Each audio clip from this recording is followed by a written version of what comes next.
Hello everyone. मैं प्रीति कोठारी। आज हम क्लास 11 का जो चैप्टर नंबर 1 है मैथ्स का सेट्स उसके बारे में डिटेल से पढ़ेंगे। देखो, ये बेसिकली टीजीटी और पीजीटी जो एस्पिरेंट्स हैं उनके लिए ये वीडियो बनाई जा रही है। तो इतना मुझे लगता है कि हाँ, अगर आप देख रहे हैं इसे तो आपको थोड़ा बेसिक नॉलेज आपको इसका होगा। इसलिए मैं बहुत ज़्यादा डिटेल में बहुत ज़्यादा टाइम लेकर के इसको नहीं बनाऊंगी। आप देखो अब, ठीक है, एक क्विक रिवीजन आपका इस चैप्टर का करते हैं। देखो, फर्स्ट चैप्टर है इसमें सेट्स। तो सेट्स का अगर मैं जनरल सी बात बताऊं कि सेट्स होता क्या है, तो सेट क्या है? ये कलेक्शन ही है एक तरीके का ऑब्जेक्ट का, लेकिन अगर उन ऑब्जेक्ट का कलेक्शन वेल डिफाइंड हो जाए ना तो उसी को सेट्स कहते हैं। अब देखो, वेल डिफाइंड का मतलब, देखो मैंने क्या कहा, अगर वही कलेक्शन आपके पास वेल डिफाइंड हो जाए तो उसी को हम क्या कहेंगे? उसी को ही हम सेट कहेंगे। लेकिन अब यहाँ बात आती है कि ये वेल डिफाइंड आखिर होता क्या है। तो वेल डिफाइंड क्या होता है कि अगर कोई सेट है आपके पास, सपोजिंगली मैंने कहा आपके पास कि नेचुरल नंबर लिखो, तो नेचुरल नंबर मैं बोलूंगी अगर, तो नेचुरल नंबर आप क्या लिखेंगे? 1 2 3 4 5 एंड सो ऑन, ऐसे तो लिखेंगे ना आप लोग। और अगर आपको कोई और किसी अदर कंट्रीज में भी जाएंगे तो भी नेचुरल नंबर ऐसे ही लिखा जाए। इसका मतलब नेचुरल नंबर जो है किसी कंडीशन से बाउंड नहीं है, किसी के ओपिनियन पे बेस्ड नहीं है। तो ऐसे ऑब्जेक्ट, ऐसे एलिमेंट्स, ऐसे नंबर्स, सब उनको हम सेट कहते हैं। जब उनको एक साथ हम एक कैटेगरी में रख देते हैं तो ये अब क्या है, ये जो मैंने लिखा है ना, ये इसको ही हम सेट कहेंगे।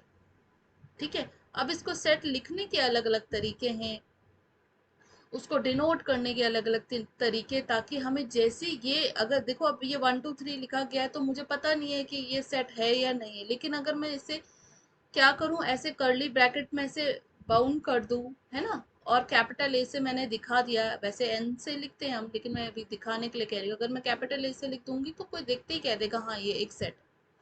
ठीक है। तो अब देखो, इसमें और क्या क्या चीजें हैं वो देखते। तो आई थिंक सेट क्लियर हो गया होगा। सेट और कुछ नहीं है, कलेक्शन ही है ऑब्जेक्ट्स का, लेकिन अगर वो कलेक्शन आपका क्या हो जाए, वेल डिफाइंड हो जाए, तो उसको सेट कहेंगे। अब फॉर एन एग्जाम्पल, अगर मैं आपसे कह दूं कि अपने घर के, आपके घर में जितने सदस्य हैं उनमें सबसे अच्छे सदस्य का जो है नाम लिख करके मुझे दीजिए, तो आपके घर के जो अच्छे सदस्य होंगे वो आपके ओपिनियन से अच्छे है ना, किसी दूसरे के ओपिनियन से हो सकता है कि वो खराब हो।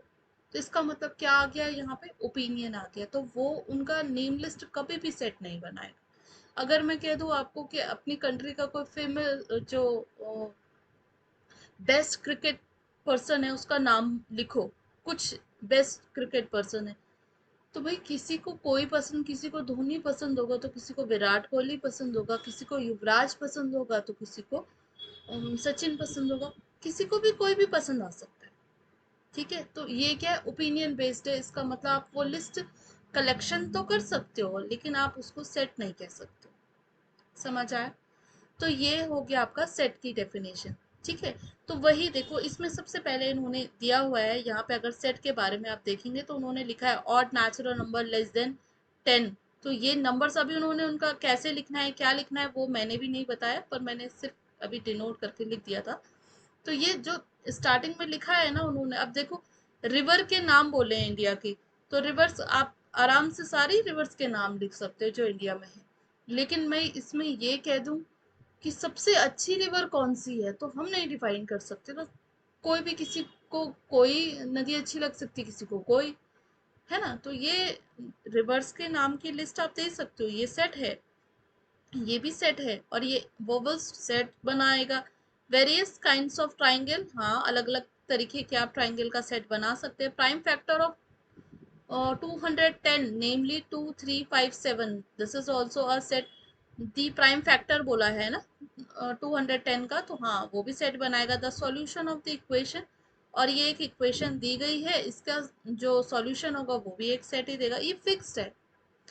फिक्स होने के साथ साथ ये मतलब क्या, किसी के ओपिनियन पे बेस्ड नहीं, कोई भी चीज जो ओपिनियन मैटर करेगा, जिसमें कोई भी सर्कमटेंसेस का कुछ इफेक्ट पड़ रहा है, तो वो कभी भी क्या नहीं होगा, वो कभी सेट नहीं बना सकता। अब इसमें देखते हैं आगे और क्या क्या है। इसमें भी वो बताएगा कि हम जैसे कुछ चीजें हैं रियल नंबर में, कुछ सेट्स ऐसे हैं जिनको हमने ऑलरेडी लेबलिंग किया हुआ है, तो उसको हमें वैसे ही पढ़ना है, उसमें ऐसा नहीं कि हम कुछ और करें। अब सबसे पहले ये देख लेते हैं। देखो ये एन जो है, एन ने क्या कहा, एन ने कहा कि एन को हम this set of natural number कहते हैं, जेड को इंटीजर कहते हैं, क्यू को रेशनल नंबर कहते हैं, आर को रियल नंबर से। ये जो जेड पॉजिटिव होता है, जेड अभी हमने बोला इंटीजर है, तो जब पॉजिटिव लिख दिया तो आपको पता है इंटीजर कैसे बनता है, इंटीजर होता है 0, और यहाँ क्या आएगा -1 -2 ऐसे तो आता है, और इधर क्या आएगा 1 और द 2। तो जब हम z पॉजिटिव लिखेंगे इसका मतलब होगा वो इसके बारे में बात कर रहा है, ठीक है, इसके बारे में वो बात कर रहा है। और जब नेगेटिव z माइनस की बात होगी तो इसका मतलब वो इस वाले टर्म के बारे में बात कर रहा है, ठीक है। तो z positive, positive integer, negative integer, और q पॉजिटिव क्या होता है, positive rational number, r positive, positive real number, right. तो ये सिंबल्स इनके लिए ये फिक्स्ड सिंबल है, कहीं पे भी आए तो आप इसको और सेट्स को कोई नाम दे सकते हैं पर इनको कोई नाम नहीं दे सकते। अब आप ऐसे नहीं लिख सकते कि z इज इक्वल्स टू और आप सेट बना रहे हैं 1 2 3 सो ऑन का, आपको दिख रहा है ये क्या है, नेचुरल नंबर है, तो इसको n से ही डिनोट करें, ठीक है। तो अब देखते हैं बाकी, अब आगे क्या बात कर रहे हैं। ये कुछ सिंबल्स थे प्रॉपर सेट के लिए, जो कि कुछ सेट्स दिए गए हैं उनके लिए ये क्या बताए गए, सिंबल बताए गए, आपको ये सिंबल याद करने ही पड़ेंगे। अब देखो जो बात हमने गई थी, a set is a well defined collection of objects, यही पूरी कथा सुनाता है कि क्या करना है आपको। कोई भी सेट है तो वो सेट कब है, जब वो क्या हो, वेल डिफाइंड हो, और वेल डिफाइंड का मीनिंग है उस पर किसी दूसरे का इफेक्ट ना पड़े। अगर ऐसा हो रहा है, ना ओपिनियन का, ना किसी कल्चर का, ना किसी रिलीजन का, ना किसी चीज का कोई इफेक्ट ना पड़ रहा हो, ना किसी कंट्री का, ठीक है, तो वो हमेशा क्या होगा, वो हम्म, हमेशा एक सेट बनाएगा जो, और वो एलिमेंट जो एक ही कैटेगरी को डिफाइन कर रहे हैं, राइट। आई थिंक इतना समझ में आ गया होगा। कोई प्रॉब्लम होती है तो आप कमेंट ज़रूर करें, मैं अपने एक्सप्लेनेशन को और बढ़ाने की और डिटेल से देने की कोशिश करूंगी। अब देखो होता क्या है, देखो इसमें सबसे मेन सेट में क्या होता है, objects elements and members of a set are synonyms. वैसे बेसिकली मैं एक यहाँ पे क्या ले लेती हूँ, कोई सेट पी ले लिया मैंने, ठीक है। अब मैं ये पी क्या है, मैंने लिखा इंग्लिश के वोवल्स, तो आपको पता है क्या होता है, ए ई आई ओ यू। अब ये सिर्फ मेरे लिए ही नहीं, सबके लिए ये वोवल यही होते हैं, ठीक है। अब हमेशा ध्यान रखना कि जो कभी भी हमें किसी सेट को रिप्रेजेंट करना होगा तो उसको हम कैपिटल लेटर से लिखते हैं। किससे लिखते हैं, कैपिटल लेटर से, ठीक है। ये सेट रिप्रेजेंट होता है कैपिटल लेटर से, और उसके जो एलिमेंट आप सपोज कर रहे हो वो एलिमेंट आप स्मॉल लेटर्स में लिखेंगे, लेटर्स में, ठीक है। इसको हम क्या कहते हैं, इसको हम जो इसके मेंबर्स हैं इनको हम मेंबर भी कह सकते हैं, इस सेट के मेंबर हैं, या फिर हम इसको एलिमेंट कह सकते हैं, या हम इसको ऑब्जेक्ट कह सकते हैं, ठीक हो गया। और इसको किसी भी कैपिटल लेटर से दिखा सकते हैं। लेकिन हाँ, अगर सपोजिंगली आपको एक आ गया कि मैथ्स लिखा हुआ है सपोजिंग, ठीक है, आपको बोला इसको सेट फॉर्म में लिखो, तो आप इसको क्या लिखोगे, let any set P is equals to capital M, capital A, capital T, capital H, capital S. मैंने ऐसे क्यों लिखा, क्यों, ये गिवन है, यहाँ उसने बोला नहीं कि आप एलिमेंट सपोज करो, यहाँ एक कंडीशन दी गई है उसको एज इट इज लिखना है। ऐसे नहीं कि इसको स्मॉल में हम अपनी मर्जी से बना रहे, नहीं। आप जब सपोज कर रहे हो किसी एलिमेंट को तो आप स्मॉल लेटर्स में लिखेंगे उसको, लेकिन जब कोई चीज ऑलरेडी गिवन होगी तो हम उसको हमेशा कैपिटल लेटर्स में ही, जिस जैसा दिया है, स्मॉल में दिया है स्मॉल में लिखेंगे, कैपिटल में दिया है कैपिटल में लिखेंगे। अगर वो मैथ्स की स्पेलिंग को ना, अगर वो ई लिख करके भी लिख रहा है, तो आपको यहाँ पे ई ही लिखना है। आपको ये नहीं करना कि अरे कोई मिस्टेक हो गया होगा, नहीं, ये हमारे लिए कोई स्पेलिंग नहीं है। हम यहाँ इंग्लिश की ग्रामर नहीं पढ़ रहे, हम मैथ्स पढ़ रहे हैं, तो मैथ्स के अकॉर्डिंग आपको वही जो है ये हमारे लिए एक मेंबर बनेगा इस फैमिली का, ठीक है, इस सेट का, तो हमें उसे एज इट इज लिखना है। अब देखो एक नई चीज देखते हैं आप।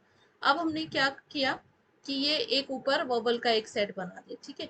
अब हम क्या लिखेंगे, इसको लिखने का तरीका, अगर मुझे लिखना हो कि ए पी में है तो मैं क्या लिखूंगी, A is the member of P, A तो लिखेंगे ना कि A is the member of P.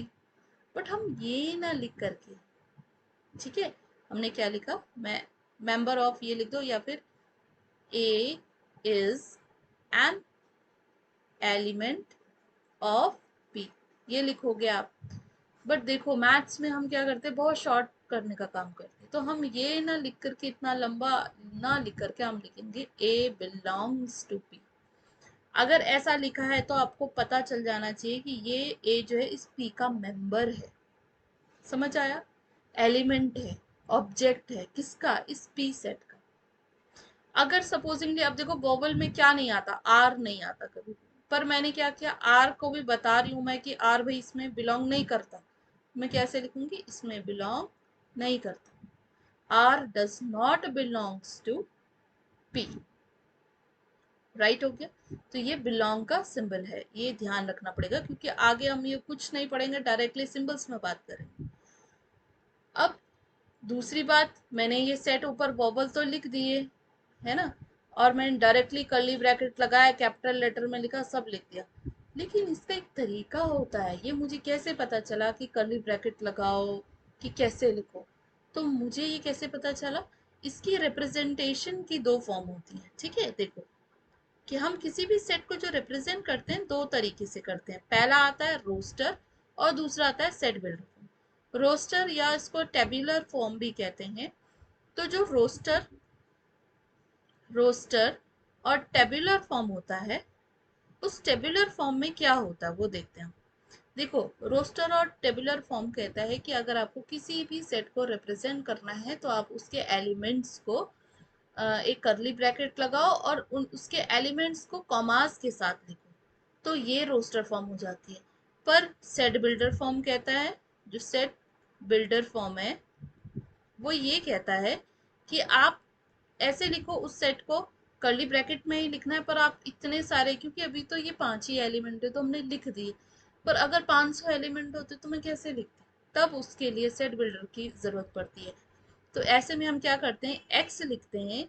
X मतलब इस सेट का कोई एलिमेंट हमने एक्स लिख दिया जो इस पूरे सेट को रिप्रेजेंट करेगा, और उसके साथ लिखा सच दैट, जो कि है क्या है, अब इसकी प्रॉपर्टी यहाँ पे लिख दो।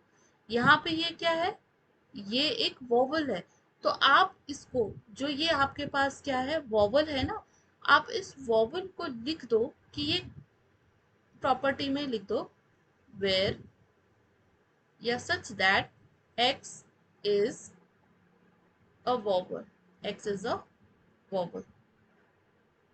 बस, अब यहाँ क्या हुआ, x is a vowel लिख दिया आपने, तो वो x आप जब भी vowel लिखोगे तो आप पूरे पांचों के पांचों लिख सकते हो, तो आप इसकी प्रॉपर्टी लिख दो या फिर इसको कॉमास के साथ लिख दो, दो ही कंडीशन इसकी होती है, ठीक है।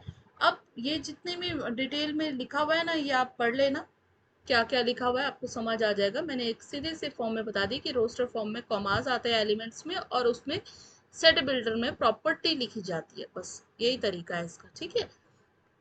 अब इसके बाद अगर कुछ और इसमें, मेरे ख्याल से इसके लिए आपको इतना काफी है कि इसमें आप कैसे लिखना है, क्या लिखना है, सेट बिल्डर फॉर्म क्या होती है, इतना ही इनफ है इसमें।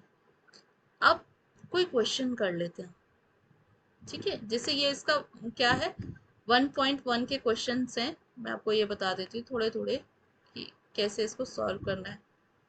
देखो अब फर्स्ट इसमें क्वेश्चन क्या लिखा गया, the collection of all the months of a year beginning with the letter J. अब मुझे बताओ जे से क्या क्या होता है, एक तो होता है जनवरी, हो गया, जनवरी हो गया, फिर बताओ क्या होता है, जून हो गया, और क्या होता है, जुलाई हो गया। तो मैंने बना दिया ना ये, जनवरी जून जुलाई, और कुछ छूट रहा होगा तो देखना। मैंने कोई ये मंथ का लिखना है तो मैंने एम से दिखा दिया, आप ए से दिखाओ, बी से दिखाओ, तो मैंने ये लिख दिया है। ठीक है, जब मैंने ये लिखा तो ये क्या है, अब जे से शुरू होने वाले जो मंथ के नेम है मैं लिखूंगी तो यही होगा, आप भी लिखेंगे तो यही होगा। ऐसा नहीं कि वो आप जनवरी हटा रहे हो या जून हटा रहे हो, ये पॉसिबल नहीं है। तो इसका मतलब ये फिक्स्ड है, तो ये क्या है, सेट है। ठीक है, उन्होंने लिखा है जस्टिफाई योर आंसर ना, पहले तो write the justify your answer, तो आप लिख सकते हो because we can, because in this condition we have a well defined collection, बस आप ऐसे लिख, we have a well defined collection of any element, right? अब दूसरा देखते थे, collection of 10 most talented writer of India। तो भाई हम, ये well defined collection नहीं है, तो it's not a well defined collection of any object, so it's not a set। क्योंकि मेरे ओपिनियन में talented कोई अदर राइटर होगा, आपके उसमें कोई अलग राइटर होगा, तो ये क्या है, सेट नहीं है। A team of 11 best cricket batsman, ये है बैट्समैन ऑफ द वर्ल्ड, हमें नहीं पता। The collection of all boys in your class, yes, क्योंकि एक क्लास में कितने बॉयज है कम से कम इसकी लिस्ट हम बना सकते हैं, और कोई दूसरा आएगा वो लिस्ट बनाने के लिए तो भी सेम बनाएगा, तो या it's a well defined collection of object, so this will form a set. और नेक्स्ट है the collection of all natural numbers less than 100, आप आराम से बना सकते हो। A collection of novel written by the writer Munshi Premchand, Munshi Premchand ने जो नोवेल लिखी है उनके नाम लिखने, तो भाई एक आदमी ने कितनी जितनी लिखी हम सब लिख तो सकते ना उनके नाम, तो definitely it will form a set. The collection of all even integer, या we can write all even integers. तो ये हो गया आपके पास कि ये सेट बनाएंगे और नहीं बनाएंगे, दो कंडीशन। कब बनाते हैं, जब वो कलेक्शन बनाते हैं वेल डिफाइंड ऑब्जेक्ट्स का, और कब नहीं बनाते, जब वो कलेक्शन नहीं बनाते वेल डिफाइंड ऑब्जेक्ट्स का, सिंपल सी बात। ठीक है, अब देखो इसमें नेक्स्ट देखो क्या है, नेक्स्ट है इसमें, अगर हम देखें तो क्या ये बना रहा है। अब नेक्स्ट है the collection of question in this chapter, right. देखो इसमें कितने क्वेश्चन है सब बता सकते हैं, ठीक है, बुक देखी उसमें से बता दिया कि कितने टोटल क्वेश्चन है। और देखो नाइन्थ क्या है इसमें, अ collection of most dangerous animals of world, अरे कोई नहीं बता सकता, मैं खुद कॉकरोच से डरती हूँ, तो आप ऐसे नहीं बोल सकते कि भाई कौन सा डेंजरस है, कोई लॉइन से भी नहीं डरता है ना। तो ये भी सेट नहीं डिफाइन करता क्योंकि ये किसी के ओपिनियन पे बेस्ड है। अब देखो नेक्स्ट क्वेश्चन है, a इज इक्वल्स टू, ये सेट a है, ठीक है, set a is equals to 1, 2, 3, 4, 5, insert the appropriate symbol भरने हैं आपको। 5 है इसमें तो बिलोंग कर दो, ठीक है, 8 है इसमें नहीं है तो डज नॉट बिलोंग कर दो, 2 है तो बिलोंग कर दो, 4 है तो बिलोंग कर दो, 0 है नहीं है तो डज नॉट कर दो, इसमें भी क्या आ जाएगा, डज नॉट हो जाएगा, राइट। अब write the following sets in roster form, इसके देखो मैं कुछ कर देती हूँ, क्या क्या है, x such that x is an integers and x is greater equals to -3 and less than 7। इसमें वो कह रहा है इंटीजर्स लिखने हैं आपको, तो आपको पता होना चाहिए कि इससे इसके बीच में इंटीजर्स क्या होते हैं। देखो मैं यहाँ पे बना के लिख देती हूँ, ये है कितना -3, फिर कितना आता है -2, फिर कितना आता है -1, फिर कितना आता है 0, फिर कितना आता है 1, फिर कितना आता है 2, फिर कितना आता है 3, 4, 5, 6, और ये कितना आ गया 7। तो उन्होंने कहा 7 से तो छोटा होना चाहिए, तो 6 हो गया, ठीक है। और किससे बड़ा होना चाहिए, -3 से बराबर और बड़ा दोनों होना चाहिए, इक्वल का भी साइन है, तो ये कितना आ जाएगा, 6 से पहले कितना आएगा 5, 4, फिर 3, फिर 2, फिर 1, फिर 0, फिर 0 से पहले क्या आता है -1, फिर -2, फिर -3। तो यही आपका इसका सेट बन गया, राइट। इसको कोई सेट ए ले लो, बी ले लो, जो आपको लेना वो ले लो। अब क्या कह रहे हैं, नेचुरल नंबर लेस देन 6, तो आराम से आप बना सकते हैं, नेचुरल नंबर लेस देन 6 क्या होगा, 1, 2, 3, 4, 5, ये क्या हो जाएगा, नेचुरल नंबर लेस देन 6। तो आप वैसे क्योंकि पूरे सेट को डिफाइन करने के लिए कैपिटल एन लिखते हैं। उसके कुछ मेंबर्स लिख रहे हो तो ऐसा कुछ जरूरी नहीं है कि आपको कुछ एन ही लिखना है, आप बी भी लिख सकते हो, 1 2 3 4 5 6। आप 6 नहीं लिख सकते क्योंकि उसने कहा less than 6 not equals to, ठीक है। x is 2 digit natural number such that the sum of its digit is 8। अब नेचुरल नंबर क्या कह रहे हैं, x is a 2 digit number। आपको ऐसे एक 2 digit नंबर को लिखना है, x और y है सपोजिंगली, पर उनका जो सम है x प्लस y का जो सम है वो 8 आना चाहिए। ऐसे नंबर्स लिखने हैं आपको, तो लिखो। क्या लिखेंगे हम, 1 और 7 लिख सकते हैं। फिर और बताओ, 2 और 6 लिख सकते हैं। फिर 3 और 5 लिख सकते हैं। फिर 4 और 4 लिख सकते हैं। फिर 5 और 3 लिख सकते हैं। फिर 6 और 2 लिख सकते हैं, और 6 और 2 लिखा। फिर 7 और 1 लिखा। ठीक है, यही तो लिख सकते हैं जिनका सम 8 आता है, तो यही इसका सेट हो गया। आप क्या कह रहे हैं, x is a prime number less which is divisor of 60। अच्छा, ऐसा प्राइम नंबर लिखना है आपको, x is a prime number which is divisor of 60। 60 के डिवाइजर, तो आप क्या करो, इसके फैक्टर लिख दो फटाफट से। वैसे तो इसको इतना करने की भी जरूरत नहीं है, देखो मैं आपको करने का तरीका बताती हूँ। आप क्या करो, 60 लिखो और 60 को ब्रेक करके लिख दो, 6 × 10 लिख दो, और 6 × 10 को भी ब्रेक करो, 2 3 × 6 2 5 × 10। ठीक है, अब इसमें प्राइम नंबर क्या है, 2 की पावर 2 है, फिर 3 है और 5 है, ये है इसमें, यही तो कंडीशन बोल रही है।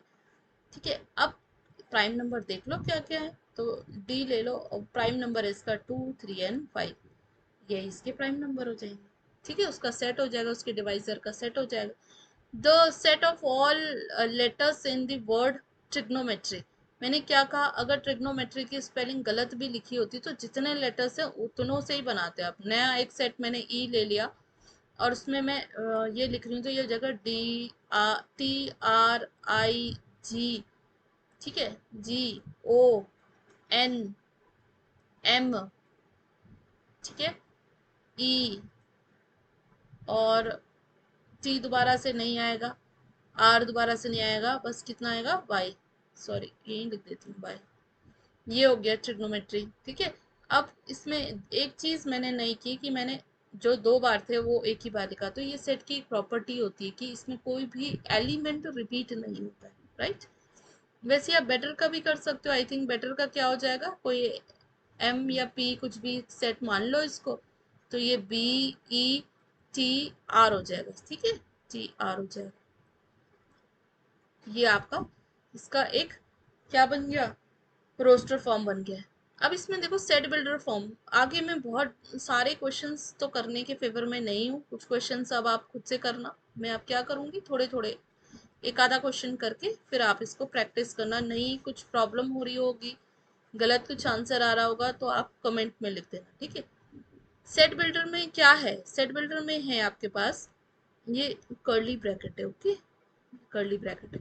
सेट बिल्डर में क्या होगा कि उन्होंने एक सेट दे दिया, let A is equals to, हमने खुद ही सपोज कर दिया कि ये ए है, ठीक है, 12 है। अब क्या करना है इसको, इन्होंने कहा इसको सेट बिल्डर फॉर्म में लिखो। तो आपको पता है सेट बिल्डर फॉर्म क्या कहती है कि x सच दैट, और x को इसकी प्रॉपर्टी बनानी है। अब ये है क्या, तो ये है आपके पास 3 3 2 6 3 3 9, तो हम क्या लिखेंगे, हियर x इज, हियर आप लिख सकते हो, वेयर लिख दो, या such that x is equals to 3n लिख दो। ठीक है, 3n का मतलब क्या हुआ कि ये मल्टीपल है किसका, 3 का। अब यहाँ बता दो कि n क्या है, where n belongs to capital N। अब पूरे नेचुरल नंबर है तो इसमें सब आना चाहिए थे, तो इसको थोड़ा और बाउंड करना पड़ेगा। तब हम इसे बाउंड करने के लिए क्या लिखते हैं, कॉमा करके ये भी लिख दो कि n जो नेचुरल नंबर n है ये लेस देन इक्वल्स टू होगा किसके, 4 के, क्योंकि 3 4 जा 12 है ना, और ग्रेटर इक्वल होगा किसके, 1 के। या अगर आप ग्रेटर इक्वल नहीं भी लिखोगे, नेचुरल नंबर है तो 1 से स्टार्ट हो जाए। समझ आया? तो ये इसका तरीका हो गया। ऐसे ही आप इसमें सारे कर सकते हैं। इसको आप क्या कर सकते हो, 5 की पावर है ये, तो आप क्या लिख सकते हो इसमें, 5 की पावर n करके लिख सकते हो अगेन इसको। जैसे इसको लिखना है ना मुझे, b इज इक्वल्स टू, मैं क्या लिखूंगी, x such that x is equals to, क्या दिख रहा है मुझे, 5 की पावर n दिख रहा है। n क्या दिख रहा है, नेचुरल नंबर में, फिर n को बाउंड कर दो, कहाँ तक दिख रहा है, तो आपको दिख रहा होगा ये पावर 1 है 5 की, ये पावर 2 है 5 की, ये पावर 3 है और ये पावर 4 है। तो कहाँ तक दिख रहा है हमें, 4 तक। कहाँ से, 1 से, तो हम लिखेंगे n जो है ग्रेटर इक्वल्स टू 1 और लेस देन इक्वल्स टू 4 होगा इसमें, राइट। ऐसे ही आप इसके सारे पार्ट करके देखना, नहीं आएंगे तो फिर पूछ लेना। अब ये वाला आप खुद करेंगे। ये क्या कह रहे हैं, सेट बिल्डर एक मैं करा देती हूँ, उसके बाद इसके पार्ट आप खुद करेंगे, ठीक है। और ये लास्ट वाला भी आप खुद से ही पढ़ के करेंगे। देखो क्या है इसमें, a इज इक्वल्स टू, और इन्होंने लिख दिया इसको, पहले आपको किसमें एलिमेंट्स लिखने हैं, मतलब रोस्टर फॉर्म में लिख रहे हैं, x such that x is an odd natural number. तो ये याद रखो कि ये क्या है, जहां पे सच दैट आ जाता है सेट बिल्डर फॉर्म में। अब देखो a इज इक्वल्स टू क्या कहा उन्होंने, ऑड नेचुरल नंबर लिखना है, तो ऑड में क्या आता है, ऑड में 1 भी तो ऑड है, 3 भी ऑड है, 4 नहीं है, 5 भी ऑड है, ठीक है, और सो ऑन, क्योंकि बहुत सारे हैं नेचुरल नंबर। तो ये आपका फर्स्ट का आ गया, ठीक है, हमने सारे एलिमेंट लिख दिए। अब आगे बात करते हैं, ठीक है, बाकी सब आपका होमवर्क है, ट्राई करिएगा। और जब भी आप किसी एग्जाम की तैयारी कर रहे हो ना, तो किसी क्वेश्चन को छोड़ना नहीं चाहिए। सारे क्वेश्चन को आप अप्लाई करेंगे तो प्रैक्टिस अच्छी होती है। भले ही आपको ये अभी आसान लग रहा होगा, पर एटलीस्ट 1 टाइम तो हमें क्वेश्चन को ढंग से करना ही चाहिए, पूरा का पूरा सॉल्व करना चाहिए। अब देखो नेक्स्ट क्या कह रहा है, नेक्स्ट है आपका एम्प्टी सेट। एम्प्टी सेट होता क्या है, तो एम्प्टी सेट वो होता है जिस जो सेट खाली हो। जैसे a इज इक्वल्स टू, अगर मैंने ऐसे लिख दिया ना, तो इसी को ही एम्प्टी सेट कहते हैं, और इसको हम 5 से डिनोट। अब आप बोलोगे ये बनता कैसे, तो देखो कैसे बनता है। हमने क्या लिखा है, कोई अगर मेरे पास एग्जाम्पल मैं ले लेती हूँ,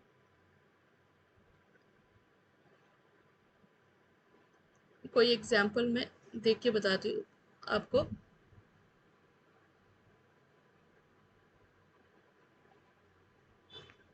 ठीक है, देखो ये है इसकी डेफिनेशन, हम अगर करें थोड़ा सा बड़ा कर देते हैं, थोड़ा सा बड़ा कर देंगे। अब देखो इसको क्या लिख रहा है, ये लिख रहा है कि अ set which does not contain any element is called empty set. जो कोई एलिमेंट नहीं ले रहा उसको हम एम्प्टी सेट कहते हैं, नल सेट भी कहते हैं, वॉइड सेट भी कहते हैं। इसके तीनों नाम जो है बिल्कुल याद रखो, ये आपको बहुत जरूरी हेल्प भी करेंगे। एम्प्टी, नल और वॉइड सेट हम इसको कहते हैं, ठीक है। अब इसमें देखो, इसको मैंने आपको बताया, इसको फाई या फिर इसको कर्ली ब्रैकेट से दिखाते हैं। अब इसका एक एग्जांपल कर लेते हैं। क्या कह रहे हैं कि a इज इक्वल्स टू, क्या लिखा, x such that, a is equals to x such that 1, x is greater than 1 less than 2, ठीक है। x is a natural number, is a natural number, ये लिखा है इसने, ठीक है, ये लिखा है। तो ऐसी कंडीशन में आप देखो, एक और दो के बीच में कितने नेचुरल नंबर्स आप दिखा सकते हो।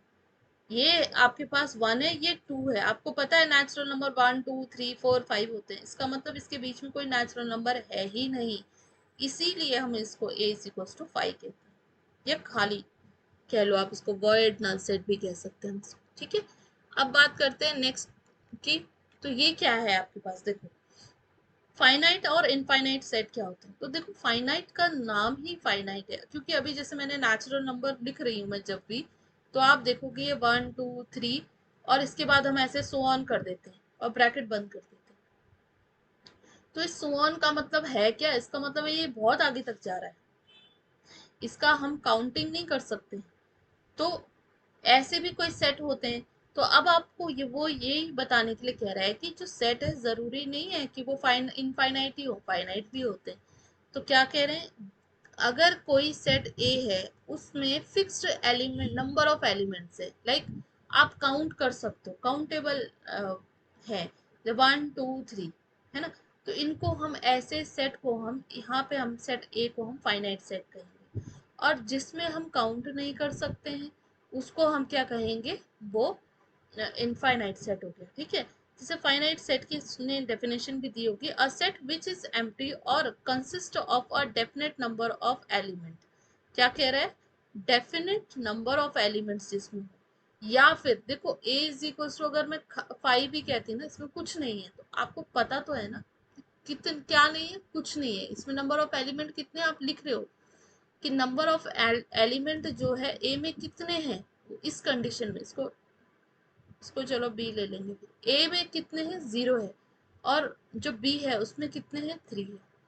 अब आपने एक तरीका और देखा होगा कि मैंने क्या कर दिया, एन ए लिख दिया, एन बी लिख दिया, इसको हम क्या कहते हैं, तो हम इसको लिखने का तरीका होता है ये, किसी सेट में कितने एलिमेंट हैं इसको बताने के लिए हम स्मॉल एन बाहर लिख के ओपन ब्रैकेट के अंदर उस सेट को लिख दे, सॉरी उस सेट को लिख देते हैं, किसमें, ओपन ब्रैकेट में उस सेट को लिख देते हैं, स्मॉल एन बाहर रख के और उसको लिख देते हैं। तो ये दर्शाता है कि इस सेट में कितने नंबर ऑफ एलिमेंट है, तो पहले वाले में कितने थे, 0, और दूसरे वाले में कितने थे, वो थे 3।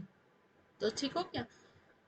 तो इन्होंने कहा अगर एम्प्टी है और डेफिनेट नंबर है तो इसको तो हम क्या कहेंगे, इसको हम फाइनाइट सेट कहेंगे, और इसके अलावा जितने भी सेट होंगे उसको हम इनफाइनाइट सेट की कैटेगरी में डाल देंगे, जैसे नेचुरल नंबर वो भी इनफाइनाइट सेट की कंडीशन में आ जाएगा, क्योंकि सो ऑन करके कर रहे हैं हम इसको। ठीक है, अब नेक्स्ट देखते हैं, इसमें ये हो गया आपके पास डेफिनेट इनडेफिनेट की का हमने बात कर ली। अब देखो इसमें और क्या क्या है। अगर हम नेक्स्ट टॉपिक की बात करें तो नेक्स्ट टॉपिक में है इक्वल सेट्स, कि इक्वल सेट आखिर क्या होता है। तो देखो इक्वल और इक्विवेलेंट मैं आपको दोनों ही सेट बता देती हूँ। इक्वल सेट तो होता है कि सपोजिंगली ए कोई सेट है, उसमें एलिमेंट लिख दिया मैंने ए बी सी, और बी एक सेट है उसका मैंने लिख दिया सी बी ए। तो आप मुझे बताओ ए में कितने एलिमेंट है, तो मैंने चेक किया एन ए कितने एलिमेंट है, 3 एलिमेंट। मैंने बी में चेक किया तो एन बी कितना आ रहा है, वो भी 3 आ रहा है, नंबर भी 3 है, और एलिमेंट यहाँ पे ए है, यहाँ पे भी ए है, बी है, बी है, सी है, सी है, ये दोनों के दोनों सेट के एलिमेंट सेम टू सेम, और उतने ही है जितने एक में है उतने ही दूसरे में भी है। तो ऐसी कंडीशन में हम क्या लिखेंगे, set A is equal to set B, दोनों सेट क्या है, बराबर है, और इन दोनों सेट को हम इक्वल सेट्स कहते हैं। क्या कहते हैं इनको, ये हम इक्वल सेट्स कहेंगे। ठीक हो गया। अब इक्वल सेट्स के अलावा कभी कभी ये भी पूछ लेते हैं, देखो और एक और प्रॉपर्टी, अभी तक तो मैंने आपको एक प्रॉपर्टी बताई कि हम सेट को कॉमास के साथ लिखते हैं, ठीक है, कर्ली ब्रैकेट लगाते हैं और कोई लेटर उसमें रिपीट नहीं करते हैं। एक और प्रॉपर्टी है कि उस किसी भी सेट में उसके एलिमेंट का ऑर्डर मैटर नहीं करता है, ऑर्डर मैटर नहीं करता, मतलब आप पहले एलिमेंट को आखिरी में भी लिख सकते हो, आखिरी एलिमेंट को कहीं पे भी लिख सकते हो। तो यहाँ ऑर्डर, यहाँ पे ऑर्डर ही तो चेंज हुआ, इसीलिए इस पे कोई इफेक्ट नहीं पड़ा। तो एलिमेंट का जो ऑर्डर है उसका सेट पे कोई भी इफेक्ट नहीं पड़ता है। इतना समझ में आ गया। फिर मैंने आपको एक और चीज बोली थी कि अब मैं आपको इक्विवेलेंट का मीनिंग भी समझा देती हूँ इसी में। ठीक है, अब क्या है, कोई सेट मेरे पास एम है, उसमें एलिमेंट ए और बी है, ठीक है। दूसरा क्या है, मेरे पास पी एक सेट है, उसके एलिमेंट हैं ए बी और सी है। अब ए बी और सी ना करके मैं ए और सी कर या बी और सी कर देते, चलो ये है, ये सेट पी है, ठीक है। अब दोनों सेट हो गए मेरे पास। अब देखो कितने हैं इसमें, कितने एलिमेंट है, इसकी कार्डिनैलिटी कितनी हो गई, 2 हो गई, और इसकी कार्डिनैलिटी कितनी हो गई, 2 हो गई। तो भाई अभी भी दोनों में बराबर एलिमेंट है, लेकिन इसमें देखो, इसमें एक एलिमेंट ए है, इसमें एक एलिमेंट बी है, दूसरा इसमें बी है और इसमें सी है, इसका मतलब इसके एलिमेंट मैच नहीं कर रहे। तो ऐसी कंडीशन में हम इसको क्या कहेंगे, इक्विवेलेंट सेट्स कहेंगे। ठीक है, इसको हम क्या कहेंगे कि एम और एन जो है, एम और पी जो है वो इक्विवेलेंट सेट है, राइट। तो आई थिंक दोनों में समझ में आ गया होगा कि क्या क्या चीज होती है। आप इसको एक बारी बुक से भी एक रीडिंग लगाएंगे तो आपको पूरा समझ में आ जाएगा कि मैंने क्या कहा। मैं बहुत ज़्यादा टाइम ना लेते हुए इनको फटाफट से कह रही हूँ। अब इनमें देखो क्या कह रहे हैं, वो कह रहा है कि आपको ये बताना है which are the examples of null set. कौन नल सेट का एग्जाम्पल है? अब सपोजिंगली मैं ये कहूँ set of even prime numbers. Even prime number, अच्छा मुझे बताओ क्या कोई इवन प्राइम नंबर होता है? होता है, कौन सा होता है? 2। ये इवन भी है और प्राइम नंबर भी है, इसका मतलब ये क्या नहीं है, ये नल सेट नहीं है। ठीक है। और देखते हैं जिसमें कि नल सेट जैसे यही है, set of odd natural numbers divisible by 2। कोई भी, जैसे ऑड नेचुरल नंबर्स लिख दो आप, ऑड नेचुरल नंबर्स। तो ऑड नेचुरल नंबर्स क्या होते हैं? होता है 1, 3, 5, सो ऑन। अब मुझे बताओ कोई भी नंबर क्या 2 से डिवाइड होगा? कभी भी नहीं होगा। ठीक है, कोई भी नहीं होगा। तो इसका मतलब ये क्या है, जो ये सेट बनाएगा वो क्या बनाएगा? 5 बनाएगा। ठीक है, ऐसे ही आपके पास फाइनाइट क्या है, इनफाइनाइट क्या है, मेरे ख्याल से ये टॉपिक आप बहुत अच्छे से आराम से कर सकते हैं। करवाना होगा तो फिर आप लिख देना, मैं वो भी करवा दूंगी। ठीक है, ये वैसे उन टीचर्स के लिए है जिनको थोड़ा बहुत ऑलरेडी नॉलेज है कि हाँ हमने ये पढ़ा हुआ है। ठीक है, बस रिकॉल मैं आपको करा रही हूँ कि कैसे हम इसको करते हैं। अब देखो नेक्स्ट क्या है, सबसेट्स है। तो सबसेट्स का मीनिंग क्या होता है? तो सबसेट क्या होता है, जैसे कोई एक सेट है ए। ठीक है, अब ये सेट क्या है, 1 और 2 लिख दिया मैंने। ठीक है, अब बी एक और सेट ले लिया मैंने, उसमें लिख दिया 1, 2, 3, 4, 5 लिख दिया। अब आपको पता है कि ये सेट के जो एलिमेंट है ना वो इसमें भी है। तो अब इसका रिश्ता बताने के लिए कि इस ए का बी से क्या रिश्ता है, वो बताने के लिए हम सबसेट वर्ड का यूज करते हैं। सबसेट मतलब होता है किसी सेट के सारे एलिमेंट किसी दूसरे सेट में आ रहे हो। यहाँ पे क्या आ रहे हैं, ए के सारे एलिमेंट्स बी में आ रहे हैं।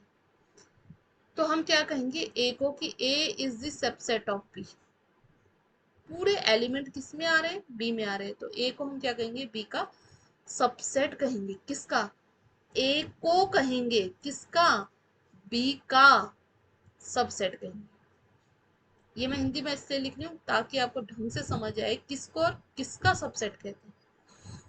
हम यहाँ लिखेंगे, क्या लिखेंगे, ए, हम लिख सकते हैं A is the subset of B. A क्या है? बी का सबसेट है। या बार बार बाद में कंफ्यूजन हो तो याद रखो, जो एरिया ओपन वाला एरिया होता है ना वो बड़ा होता है। कोई भी ओपन माइंडेड पर्सन है वो नैरो माइंडेड से हमेशा क्या होगा, बड़ा ही होगा। तो वो याद करके आप कर लो कि कौन सा बड़ा होगा, जो ओपन वाला पार्ट होगा। ठीक है। अब अब क्या था यहाँ पे, पूरे इससे पहले हमने ये लिखा था कि जैसे ये दो सेट है, इसके एलिमेंट को कैसे रिलेट करते हैं, 1 बिलोंग्स टू ए। वैसी ये एलिमेंट को मतलब एलिमेंट को बताने के लिए कि हाँ ये एलिमेंट इसी सेट का है, बिलोंग का सिंबल यूज करते हैं। लेकिन हम जब बताते हैं कि कोई सेट किसी दूसरे सेट में पूरी तरीके से आ रहा है तो हम ये बताते हैं कि वो सेट दूसरे सेट का सबसेट है। ठीक हो गया? आई थिंक हो गया होगा अब ये। अब मैं इसमें आगे बताती हूँ, इसमें प्रॉपर भी आता है एक subset, super set, proper set, वो थोड़ा इसी से ही बता देती हूँ। ठीक है, अब देखो कि मेरे साथ इस जर्नी में जुड़े रहना, तो आपको मैं सारे चैप्टर्स का रिवीजन करा दूंगी और आपको एक ही वीडियो में हर एक चैप्टर को कंप्लीट मिल जाएगा। ठीक है, अब आप देखो क्या है कि प्रॉपर सेट किसे कहते हैं और सुपर सेट किसे कहते हैं। ठीक है, जो भी हमने अभी ये लिखा, ये बताया था मैंने आपको कि A is subset of B. A is a subset of B, ये हमने पढ़ा। तो क्या होता है कि जो बी है ना, बी, इस बी को हम क्या कहेंगे, सुपर सेट कहते हैं। और इस ए को हम प्रॉपर सेट कहते हैं। लेकिन कब इसको हम सुपर सेट और इसको प्रॉपर सेट कब कहेंगे, जबकि जो ए के एलिमेंट है और बी के एलिमेंट जो होंगे वो डिफरेंट होंगे, नंबर ऑफ एलिमेंट्स डिफरेंट होंगे। मतलब अगर ए और बी क्या ना हो, इक्वल ना हो, ऐसी कंडीशन में, जब इक्वल नहीं है, सबसेट का साइन लगा हुआ है, तो डेफिनेटली एक बड़ा होगा एक छोटा होगा। ठीक है, तो हम इसको क्या कहते हैं कि ये प्रॉपर सबसेट होगा और ये प्रॉपर सबसेट है, सबसेट है, और ये प्रॉपर क्या है, ये सुपरसेट होगा। समझ आए कि जब ए और बी, यहाँ लिखा भी होगा देखो, if A is subset of B and A does not equals to b, then a is called proper subset and b is called superset, right? अब हम देखते हैं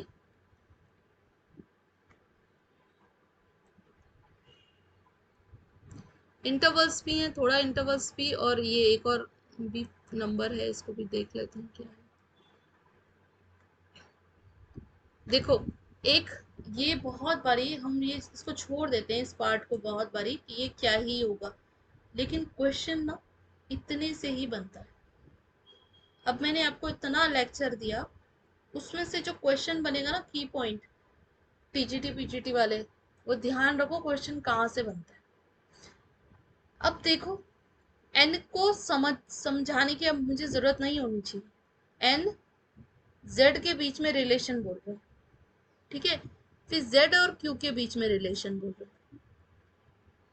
एन क्या है, नेचुरल नंबर। जेड क्या होता है, इंटीजर्स। क्यू क्या होता है, रेशनल नंबर। तो देखो, वो ये कह रहे हैं कि क्यू इनमें से सबसे बड़ा है, होता भी है। जो रेशनल नंबर है, रेशनल नंबर में सारे इंटीजर्स आ जाते हैं और सारे इंटीजर्स में नेचुरल नंबर आ जाते हैं, ये तो होता है ना। तो क्या है, ये सबसे बड़ा इसमें रेशनल नंबर। फिर जो रेशनल नंबर है उससे बड़ा कौन होता है, रियल नंबर। ठीक है, रेशनल नंबर, इसका मतलब हम ये भी लिख सकते हैं इसको और आगे करके कि ये क्या है, रियल नंबर, इनका भी सबसेट है। और इर्रेशनल नंबर भी सबसेट है किसका, आर का, क्योंकि वो इससे भी तो छोटा है। लेकिन इर्रेशनल नंबर से छोटे रेशनल ये नहीं होते, क्योंकि नंबर जो है, जो रियल नंबर होते हैं ना, वो दो प्रकार के होते हैं। कौन से, रेशनल, रैशनल और इर्रेशनल। ठीक है, इर्रेशनल। अब रेशनल के अंदर आता है आपके पास, रेशनल के अंदर क्या आता है, इंटीजर आता है, और इंटीजर के अंदर आता है आपके पास क्या, नेचुरल नंबर। तो ये फॉर्म ऐसी, इससे तो कोई रिलेशन ही नहीं है ना, इसका कोई रिलेशन नहीं है। तो क्या है, लेकिन ये इर्रेशनल किससे छोटा होगा, रियल नंबर से छोटा होगा, राइट। इसलिए उन्होंने अलग से टी को इर्रेशनल नंबर से दिखाया गया है। इसका वैसे कोई फिक्स पैटर्न नहीं है, पर यहाँ जो है इरेशनल नंबर को टी से दिखाया गया। अब देखो, और ये लिखा भी गया है कि नेचुरल नंबर का टी से कोई रिलेशन नहीं। इरेशनल नंबर का क्या होगा, तो irrational number is not a natural number set is not a subset of t, right। अब जो रियल नंबर होता है ना, उसके नंबर्स को हम इंटरवल की फॉर्म में लिख सकते हैं।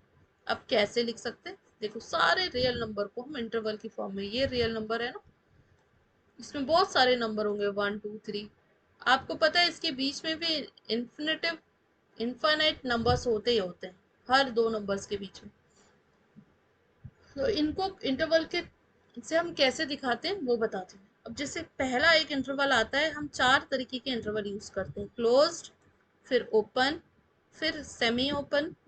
तो एक side right side semi open और एक साइड लेफ्ट साइड से सेमी ओपन आ जाता है। अब इनको लिखने का तरीका क्या होता है, इसका मतलब होता है कि जो दोनों ही नंबर हैं, उन दोनों नंबर को इंक्लूड किया जा रहा है। ठीक है, अगर रिप्रेजेंटेशन की भी मैं बात करूं तो मैं यहाँ लिखती भी जाऊंगी। सपोजिंगली मैंने एक नंबर लिख दिया 3 और 5 लिख दिया, 3 5 लिख दिया। ठीक है, अब इसको दिखाना है मुझे इसमें, तो मैं कैसे दिखाऊंगी, देखो, हम क्या लिखेंगे, 3 5 है ना, तो पहले चलो 3 5 को ही लिख देते हैं। हम रिप्रेजेंट कैसे करेंगे उसको नंबर लाइन में, ये 3 है, ये 5 है, तो हम इसको एक सर्किल बनाएंगे, डार्क कर देंगे, सर्किल बनाएंगे, डार्क कर देंगे। ठीक है, तो इसका मतलब ये होता है कि ये पॉइंट भी अपने सॉल्यूशन में इंक्लूड हो रहे हैं। तो हम इसे लिखेंगे x सच दैट, अब x किससे ग्रेटर है, 3 से, लेस किससे, 5 से, लेकिन क्या है, इक्वल, इंक्लूड भी है, तो इंक्लूड को इक्वालिटी के साइन से, तो बस इतना ही लिखना है। ठीक है, इसका मतलब अगर मैं इसका जनरल सॉल्यूशन बोलूं तो इसका क्या लिखेंगे, a, सॉरी ऐसे लिख देते हैं, x लिख देते हैं यहाँ पे, ग्रेटर इक्वल्स टू a और less than equals to b, ऐसे हम लिख सकते हैं इसका जनरल सॉल्यूशन। ठीक है, जो इन्होंने ये देखो यहाँ पे लिखा हुआ है। वैसी ओपन के लिए है, तो ओपन के लिए मैं क्या लिखूंगी, x such that, x such that, और यहाँ पे मैंने सपोजिंगली 3,5 ले लिया, तो 3,5 को मैं क्या लिखूंगी, x is greater then 3 less than 5। ठीक है, उसका जो रिप्रेजेंटेशन होता है ना, तो रिप्रेजेंटेशन का हमें क्या करना होगा, एक लाइन ड्रॉ कर दी हमने, यहाँ पे मैंने 3 लिखा, यहाँ पे 5 लिखा, तो बस एक सर्किल बना दो, उसको डार्क मत करो, दोनों इंक्लूड नहीं, इंक्लूड के टाइम पे सर्किल को भर देना है, और डज नॉट इंक्लूड तो आप क्या करो, उसको ऐसे सर्किल करो। ठीक है, अब यहाँ लिख दिया मैंने 3 और 5 लिख दिया। अब आप समझो, 3 को इंक्लूड कर रहे हैं, 5 को इंक्लूड नहीं कर रहे, तो एक्स सच दैट 3 को इंक्लूड कर दो, 5 को एक्सक्लूड कर दो, हटा दो। तो अगेन मुझे इसमें बनाना हो तो मैं कैसे बनाऊंगी, अगेन लाइन ड्रॉ की, अभी एक और लाइन ड्रॉ कर लेती हूँ बाद में के लिए। 3 ये हो गया, 5 उन्होंने कहा इंक्लूड करो, सर्किल कर दो, इसको करो, तो मतलब खाली सर्किल बना दो इसको। 3 5 है, इसको कैसे करते, देखो यहाँ पे 3 लिख दो, यहाँ पे 5, किसको इंक्लूड नहीं किया, 3 को, किसको कर लिया, 5 को। तो अब क्या लिखेंगे हम, x सच दैट 3 एक्सक्लूड, ठीक है, और 5 इंक्लूड, तो ये इसका इंटरवल भी हो गया, रिप्रेजेंटेशन भी हो गया, राइट।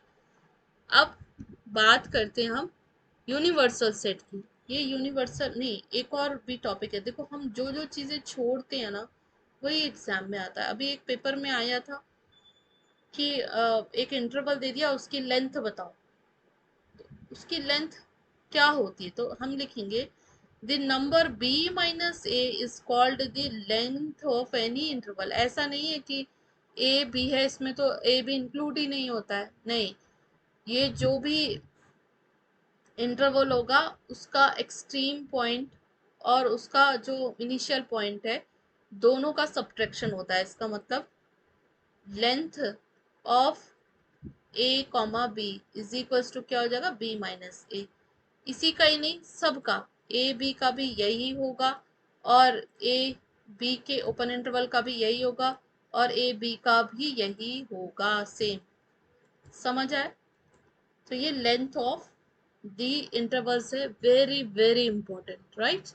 अब देखो यूनिवर्सल सेट क्या है, ये थोड़ा सा टॉपिक लंबा है, इसलिए चैप्टर बड़ा है, इसे फटाफट से खत्म करने की मैं कोशिश करूंगी। अब देखो यूनिवर्सल सेट क्या है, यूनिवर्सल सेट होता है, देखो क्योंकि किसी भी सेट को उसको सुपर सेट बनाने के लिए कोई बड़ा फैमिली मेंबर तो चाहिए ना, जिसमें पूरी की पूरी क्या हो, सारी प्रॉपर्टी जो होल्ड कर रहा हो किसी सेट के लिए। जैसे सपोजिंगली मेरे पास इक्विलेटरल ट्राइंगल, क्या है, इक्विलेटरल ट्राइंगल है, तो ये इक्विलेटरल ट्राइंगल की प्रॉपर्टी मैं कहाँ से देखूं, तो डेफिनेटली एक सेट मैंने बनाया, उसमें जो ट्राइंगल्स है सारे इक्विलेटरल ट्राइंगल है, तो इसके लिए मैं फैमिली क्या लूँ, यूनिवर्सल सेट क्या लूँ। तो मैं अगर मैं क्या कहूँ, इसके लिए यूनिवर्सल सेट में सेट ऑफ ट्राइंगल कह दो, सेट ऑफ ट्राइंगल अब कह दूँ, तो देखो ये इक्विलेटरल ट्राइंगल का जो सेट होगा वो इसके अंदर आ जाएगा ना। यही नहीं, acute angle triangle, right angle triangle, सारे के सारे के लिए ये यूनिवर्सल सेट हो सकता है। यूनिवर्सल सेट होता है कि जो अपने से रिलेटेड जो सेट है सबको कंटेन करता है, उसको हम यूनिवर्सल सेट कहते हैं। ठीक है, जैसे नंबर, नंबर है, सपोजिंगली नेचुरल नंबर है, रियल नंबर, नेचुरल नंबर है, रेशनल नंबर है, इरेशनल नंबर है, इनको डिफाइन करने के लिए मुझे अगर इस ये बताना हो कि किसके मेंबर, तो किसके मेंबर है? ये रियल नंबर के मेंबर है। तो हम क्या करेंगे कि उसके लिए जो सबसे बड़ा मैं सेट ले सकती हूँ, आप ये कह सकते हो कुछ प्रॉपर्टी डिफाइन करने के लिए, आप किसी सेट की प्रॉपर्टी डिफाइन करने के लिए अगर किसी दूसरे बड़े सेट का आप यूज कर रहे हो, तो वो जो बड़ा सेट है ना, वही बड़ा सेट आपका यूनिवर्सल सेट है। ठीक है, या फिर आप कह सकते हो जो बेसिक सेट है जिससे कि वो निकला है वो सेट, उसको ही हम यूनिवर्सल सेट कहते हैं। ठीक है, तो बेसिक सेट को ही हम क्या कहते हैं? यूनिवर्सल सेट कहते हैं। इससे रिलेटेड एक्सरसाइज आप करेंगे। ठीक है, अगर कोई प्रॉब्लम होती है तो आप पूछ लेना। अब आता है Venn diagram. Venn diagram, when एक मैथमेटिशियंस थे, उन्होंने अपनी नाम पे जो है अपनी फिगर्स को जो जो थ्योरी उन्होंने दी थी उसको वेन डायग्राम नाम दे दिया था। अब ये काम क्या आता है? इस सेट को रिप्रेजेंट करने के काम आता है। जैसे सबसे पहले जो मैंने कहा था ना, जो कि सबसे बड़ा सेट होता है, बेसिक सेट होता है, उस बेसिक सेट को वेन ने क्या किया? रेक्टेंगल से दिखाया।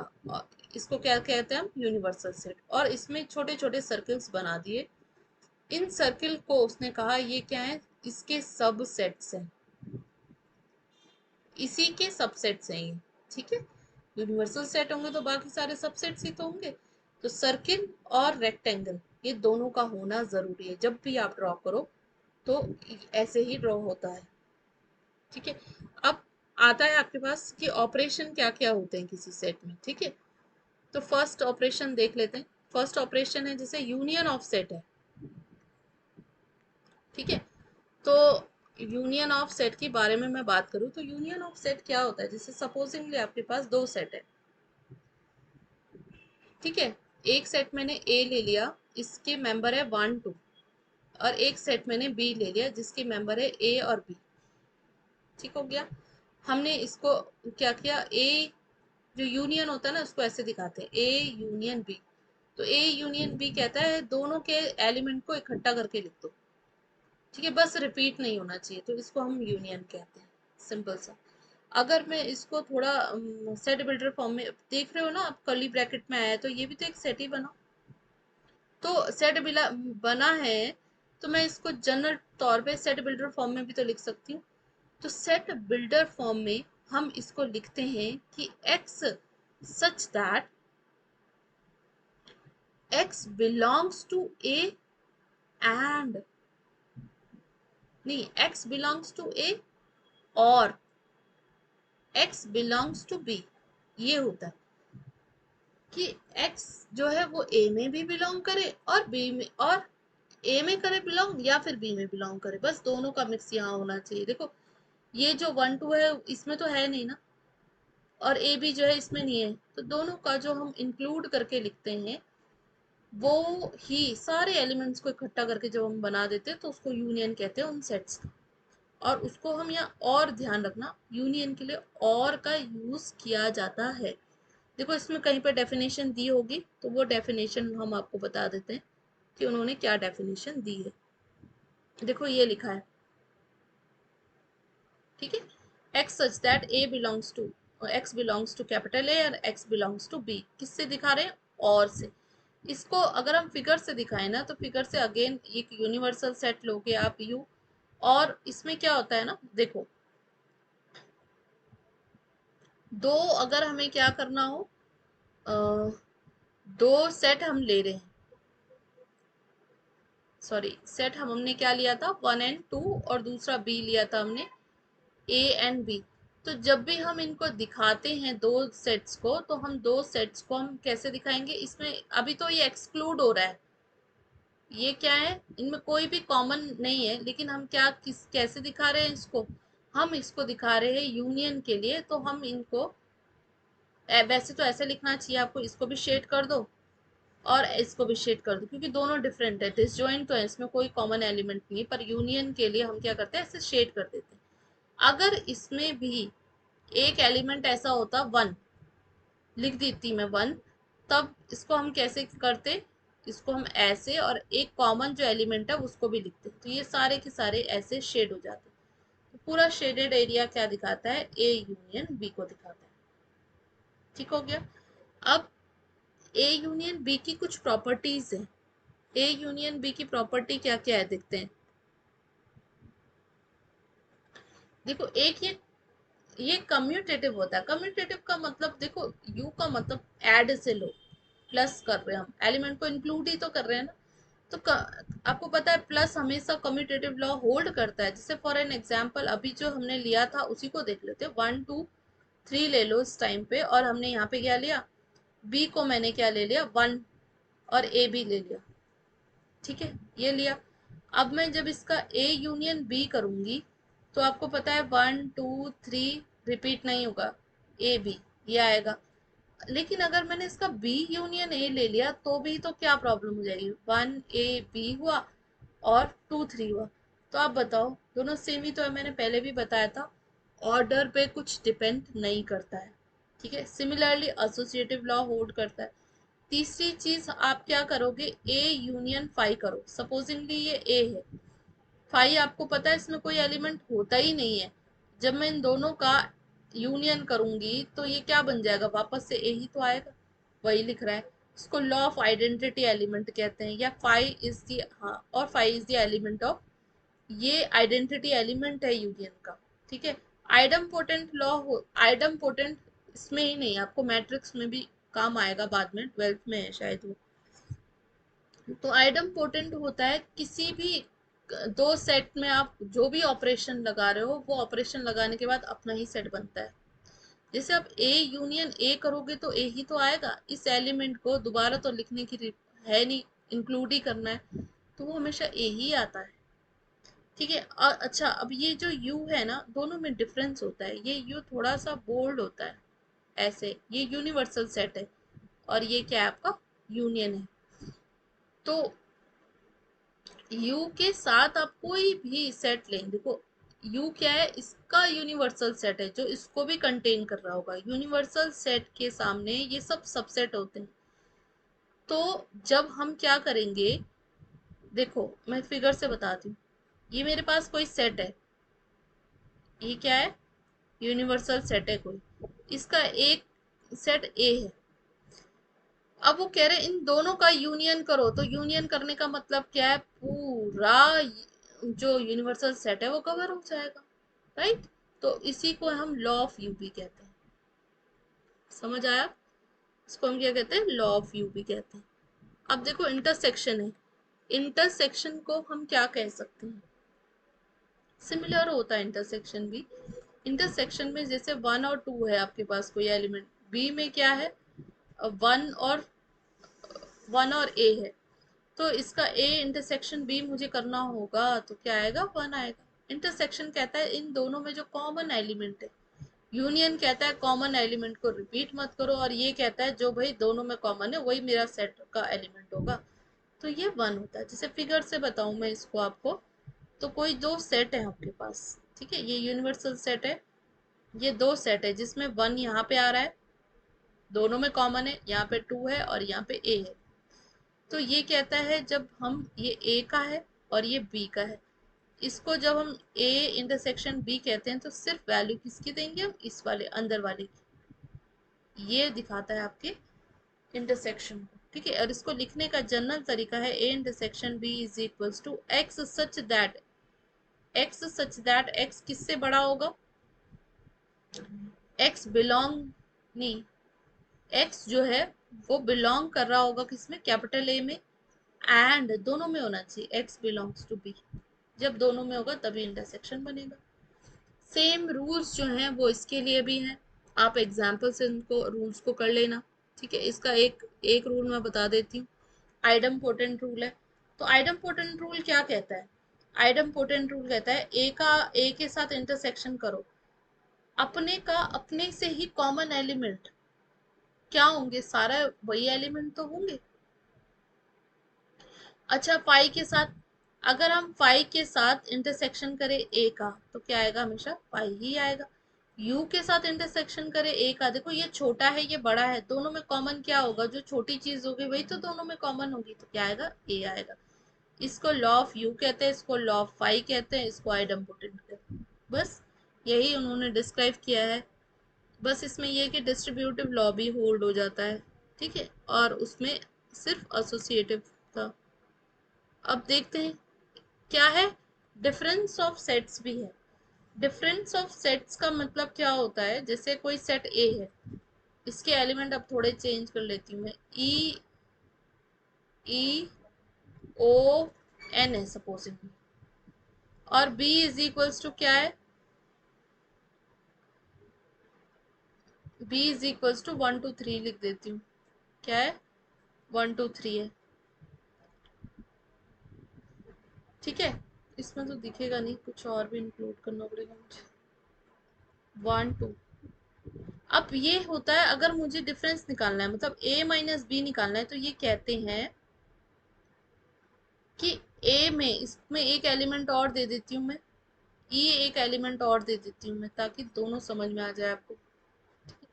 अब देखो, ये कहता है, a कहता है मैं b का एक भी एलिमेंट अपने पास नहीं रखूंगा, तो b के पास क्या है, e है, e काट दो, 3 है चलेगा, 2 है काट दो, 1 है काट दो। अब ये काटना नहीं, मैं सिखा रही हूँ, सेट को ऐसे एलिमेंट काट नहीं सकते हो आप। तो आपने देखा ये बी के पास इसके ये 3 एलिमेंट थे, तो ए ने का मैं नहीं रखूंगा, बस मेरे पास जो बी के पास है उसको लौटा दो और हटा दो। मेरे पास कितने एलिमेंट बचेंगे, ओ और एन, 2, बस यही ए माइनस बी।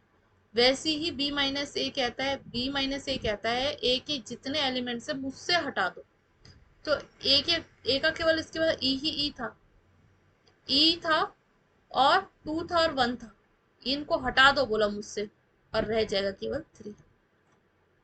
किसी दूसरे के कोई एलिमेंट को अपने पास नहीं रखते, इसको कहते हैं हम डिफरेंस ऑफ सेट्स।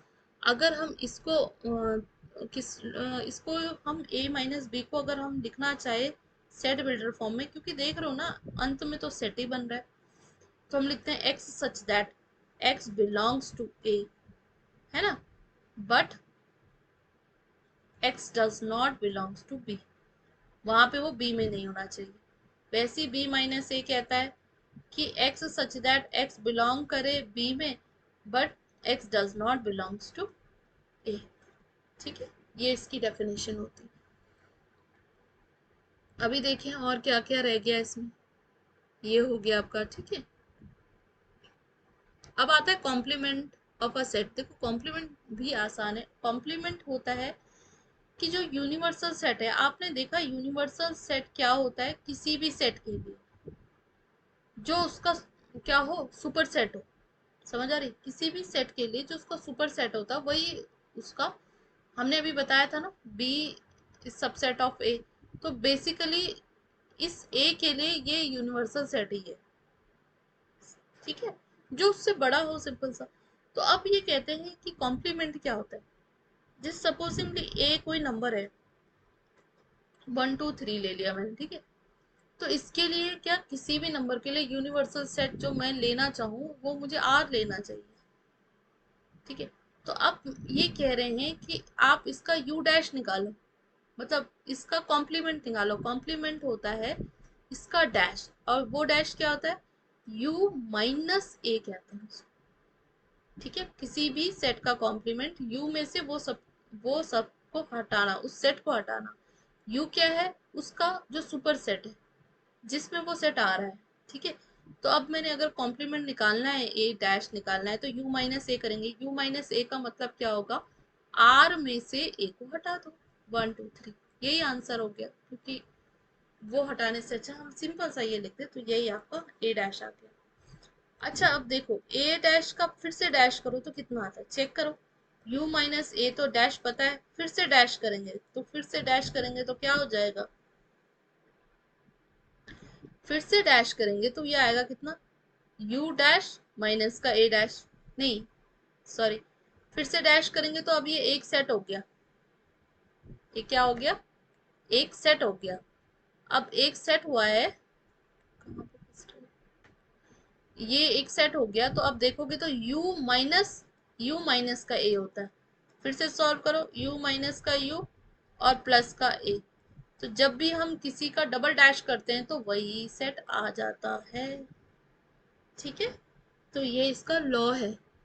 अब और कोई है इसमें क्वेश्चन, तो मैं देखती हूँ और क्या है इसमें। कॉम्प्लीमेंट भी हो गया, बस पहले तो इसमें बहुत सारी चीज़ें और भी थी इंक्लूड, पुरानी बुक में है वो, इस बुक में ज़्यादा नहीं है, मिसलेनियस दे रहा है इसके बाद सीधे ही, वो गलत है मेरे ख्याल से तो। पुरानी बुक का मिलेगा मुझे कॉन्सेप्ट तो मैं बताऊंगी, उसमें जो है प्रॉपर्टी इससे रिलेटेड रूल्स भी होते हैं कुछ, वो रूल्स भी हमें पता होना चाहिए, तो मैं वो आपको बाद में बता दूंगी। अच्छा देखो, कॉम्प्लीमेंट को रिप्रेजेंट करने का तरीका क्या होता है, वो यू है, कोई सेट ए है, तो हमने क्या किया, u में से a को हटाया, वही तो a डैश हुआ, तो इसका मतलब u में से a को हटा दो, इसका मतलब पूरा u तो शेड होगा सिर्फ a को छोड़ करके। समझ आया? अब एक चीज और भूल गई थी मैं, a माइनस बी को कैसे रिप्रेजेंट करते हैं, तो a माइनस बी को रिप्रेजेंट करने का तरीका है कि आप सिर्फ a वाले पार्ट को शेड करो, b को हमने हटाया था, ठीक है, ये क्या है, a माइनस बी है, वैसे b माइनस ए होगा, तो b माइनस ए क्या होगा, अगेन ये वाला पार्ट शेड हो जाएगा, इसको हम कहेंगे b माइनस का ए। अच्छा, अब इसकी कुछ रूल दे रहा है ये, इसमें डी मॉर्गन्स लॉ आता है, एग्जाम में बहुत आता है, कॉम्प्लीमेंट लॉ भी आता है, और डी मॉर्गन्स लॉ, तो इसको थोड़ा सा इम्पोर्टेंट वे में देख लेते हैं क्या कह रहा है। तो ये ना कॉम्प्लीमेंट लॉ कहता है, कॉम्प्लीमेंट मतलब ए डैश के साथ जो भी लॉ बन रहा है, तो ए के साथ यू का क्या जो यूनियन है, अगर हम ए डैश के साथ ए का यूनियन करें तो देखो क्या होता है, यू माइनस ए होता है ए डैश, और ये ए है, आप इसमें इसको जोड़ देंगे, यूनियन कह रहा है इसको वापस से जोड़ दो, तो जोड़ दोगे तो उसने जो ए हटाया था वो इंक्लूड हो जाएगा, और वापस क्या बन जाएगा, यू बच जाएगा, ठीक है। और वैसी ए डैश इंटरसेक्शन ए, अच्छा ठीक है, यू माइनस ए बचा यहाँ पे, और यहाँ पे तो ए है, इसमें ए है ही नहीं, u माइनस ए, एक तरफ a है, इसमें तो वो कह रहा है a ही नहीं है, और ये कहता है कॉमन एलिमेंट चाहिए, तो दोनों में कॉमन क्या होगा, पाई होगा, इस इन दोनों को ही हम कॉम्प्लीमेंट लॉ कहते हैं, क्योंकि इसमें कॉम्प्लीमेंट है और केवल पाई और यू का ही यूज हो रहा है इसमें, ठीक है।